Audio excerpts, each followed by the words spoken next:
Hello everyone, welcome to another video of practical JavaScript.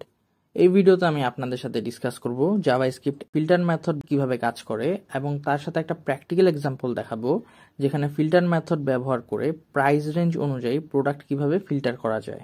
ফার্স্টে আমি W3 স্কুলসের filter মেথডের কি পয়েন্টগুলা এক্সাম্পল সহকারে ব্রেকডাউন করার চেষ্টা করব, তারপর ফিল্টার মেথড কিভাবে আমাদের অ্যাপ্লিকেশনটিতে ইমপ্লিমেন্ট করতে পারি তা দেখাবো। সো প্রথম বিষয় হচ্ছে ফিল্টার মেথড ওইসব এলিমেন্ট নিয়ে একটা নতুন অ্যারে ক্রিয়েট করে যেই এলিমেন্টগুলা বেসিক্যালি একটা ফাংশন দ্বারা গিভেন টেস্টে ট্রু রিটার্ন করে থাকে। দ্বিতীয়ত, ফিল্টার মেথড কোনো এমটি, নাল, ফলসি টাইপ এলিমেন্টের জন্য এক্সিকিউট করে না এবং ফিল্টার মেথড অরিজিনাল অ্যারেকে চেঞ্জ করে না। এবার প্রথম পয়েন্টের জন্য একটা এক্সাম্পল দেখি। আমরা একটা টেস্ট ফাংশন ক্রিয়েট করলাম যার কাজ চেক করা এইজের যেই ভ্যালুটা আমরা পাস করব তা 18 সমান বা বেশি কিনা। এই কন্ডিশনের উপর বেস করে এই ফাংশনটা আমাদেরকে হয়তো ট্রু বা ফলস রিটার্ন করবে। এখন আমরা এইজেস অ্যারের মধ্যে কিছু নাম্বার নিলাম যার মধ্যে আমরা ফিল্টার মেথডটাকে ইমপ্লিমেন্ট করব এবং ফিল্টার মেথডের মধ্যে আমাদের টেস্ট ফাংশনটাকে প্রোভাইড করে দেখব কনসোল লগে কি আসে। সো ফিল্টার মেথড কি করলো, সে যেই এলিমেন্টগুলোর জন্য ফাংশন থেকে ট্রু রিটার্ন পেয়েছে ওইসব এলিমেন্টগুলোকে একটা নতুন অ্যারেতে রিটার্ন করলো। প্রথমে সে 32কে ফাংশনে দিয়ে টেস্ট করলো, দেখলো যে কন্ডিশন ট্রু হয়েছে, তারপর সে 32কে তার অ্যারের মধ্যে অ্যাড করে নিল। এভাবে 33কেও অ্যাড করলো, কিন্তু যেহেতু 16 মধ্যে কন্ডিশন ফলস হয়ে গেল সেটিকে ফিল্টার তার অ্যারেতে অ্যাড করলো না। কিন্তু 40 এর জন্য কন্ডিশন ট্রু, তাই 40কেও অ্যাড করে নিল। দ্বিতীয় পয়েন্টটাতে আসি। এমটি টাইপ এলিমেন্টের জন্য ফিল্টার এক্সিকিউট হয় না। এটা টেস্ট করার জন্য আমরা একটা ইউআরএলস অ্যারের মধ্যে কিছু এমটি, নাল এবং নন এমটি এলিমেন্টস নিলাম। এখন আমরা একটা ফাংশন ক্রিয়েট করলাম যে ফাংশনটা কিছুই করবে না, শুধু যে ভ্যালুটা পাবে সেটাকেই রিটার্ন করবে। এবার আমরা এই অ্যারের মধ্যে ফিল্টার ইমপ্লিমেন্ট করে দেখি যে আমাদের সবগুলো এলিমেন্ট রিটার্ন করে কিনা। কনসোল ডট লগ করলে দেখতে পাচ্ছেন ফিল্টার শুধু আমাদেরকে নন এমটি এলিমেন্টগুলাই রিটার্ন করছে। তারপর পয়েন্টে বলতেছে যে ফিল্টার আমাদের অরিজিনাল অ্যারেকে চেঞ্জ করে না, বরং নতুন একটা অ্যারে রিটার্ন করে। এখন যদি আমরা ফিল্টার্ড অ্যারেটাকে কনসোল লগ করে দেখি তাহলে আমরা ফিল্টার্ড অ্যারেটাকেই পেলাম। এরপর যদি আমরা অরিজিনাল অ্যারেটাকে কনসোল লগ করে দেখি তাহলে আমরা অরিজিনাল অ্যারেটাকে পেলাম, যেটা হচ্ছে যে ফিল্টার করার পরে অরিজিনাল অ্যারেটা চেঞ্জ হয়নি।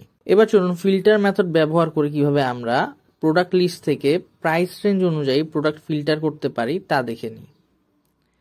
আমাদের HTML ফাইলের মধ্যে দুইটা সেকশন আছে। টপ সেকশনের মধ্যে আমাদের অনেকগুলা রেডিও টাইপ ইনপুট ফিল্ডস আছে, আর বটম সেকশনে আমাদের হচ্ছে যে একটা কন্টেইনার সেকশন আছে যেটার মধ্যে আমাদের প্রোডাক্টস কার্ডগুলোকে আমরা ইনসার্ট করব।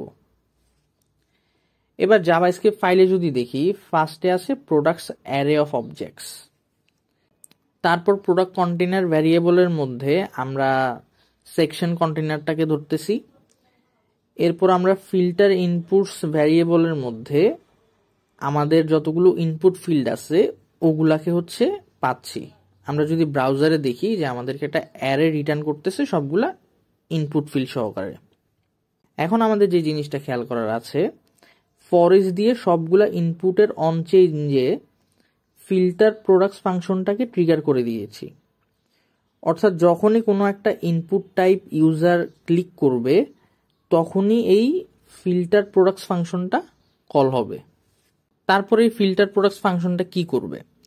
ফিল্টার প্রোডাক্টস ফাংশনটা অ্যারে থেকে ওই সব অবজেক্টগুলোকে ফিল্টার করবে যেগুলা হচ্ছে যে কন্ডিশন যেগুলোর উপর অ্যাপ্লাই হবে।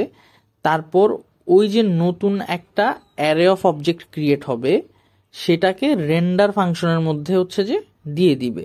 রেন্ডার প্রোডাক্টস ফাংশনের মধ্যে দিয়ে দিলে render products function normally just ব্রাউজারে প্রোডাক্টগুলা ইনফরমেশন সহকারে কার্ডের মধ্যে শো করাবে। এবার আমরা ফিল্টার প্রোডাক্টস ফাংশনটাকে দেখি। সে ফার্স্টে যেই ইনপুট ফিল্ডটা ইউজার সিলেক্ট করলো তার ভ্যালুটাকে গেট করতেছে, তারপর ইফ এলস কন্ডিশন দিয়ে চেক করতেছে যে কোনটার সাথে সিলেক্টেড ভ্যালুটা ম্যাচ করতেছে। ওই অনুযায়ী এখন সহজেই মেন প্রোডাক্ট লিস্টের মধ্যে আমরা প্রোডাক্টগুলা ফিল্টার করতে পারতেছি। তাহলে এখন ফিল্টার প্রোডাক্টস ভ্যারিয়েবলের মধ্যে কি আছে? একটা নতুন অ্যারে অফ অবজেক্টস আছে, যেগুলো হচ্ছে যে অবজেক্টসগুলো আমরা ফিল্টার করছি। এখন সর্বশেষ কাজ, এই নতুন অ্যারে অফ অবজেক্টসগুলা যেগুলো আমরা ফিল্টার করে আনলাম, এগুলাকে রেন্ডার প্রোডাক্টস ফাংশনের মধ্যে পাস করে দেওয়া, যাতে প্রোডাক্টগুলো ডিসপ্লে হয়। ইন শর্টে বলতে গেলে, ফার্স্টে আমরা রেন্ডার প্রোডাক্টসের মধ্যে ইনিশিয়ালি সবগুলা প্রোডাক্টকেই ডিসপ্লে করতেছি। তারপরে ইউজার যেই ইনপুট ফিল্ডটা হচ্ছে যে ক্লিক করছে, ওটার ভ্যালুটা ম্যাচ করে আমরা হচ্ছে যে কন্ডিশন দিয়ে চেক করতেছি প্রাইস রেঞ্জ অনুসারে।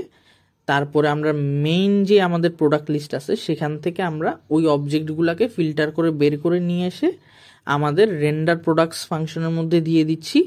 তারপরে রেন্ডার প্রোডাক্টস ফাংশন আমাদের ব্রাউজারে ওই সব প্রোডাক্টসগুলোকেই হচ্ছে যে শো করছে। আশা করি ভিডিওটি ভালো লেগেছে এবং এই ভিডিওর মাধ্যমে আপনারা ফিল্টার মেথড সম্পর্কে বেসিক একটা আইডিয়া পেয়ে যাবেন। যদিও আমি যেমন একটা এক্সাম্পল ইউজ কেস দেখিয়েছি, এমনটা আমাদের রিয়েল লাইফ অ্যাপ্লিকেশনে হুবহু এমন হবে তা না। আমরা হচ্ছে যে এক এক রকম সিচুয়েশনে আমরা হচ্ছে যে ফিল্টার মেথডটাকে এক একভাবে ব্যবহার করতে পারি। কিন্তু আমাদের যে ফিল্টারের কোর লজিকটা আছে, সে কিভাবে হচ্ছে যে অ্যারে থেকে হচ্ছে কন্ডিশন বেস হচ্ছে যে ফিল্টার করে নতুন একটা অ্যারে হচ্ছে যে রিটার্ন করে, আমার মূল উদ্দেশ্য ছিল এই জিনিসটাকেই হচ্ছে যে দেখানো।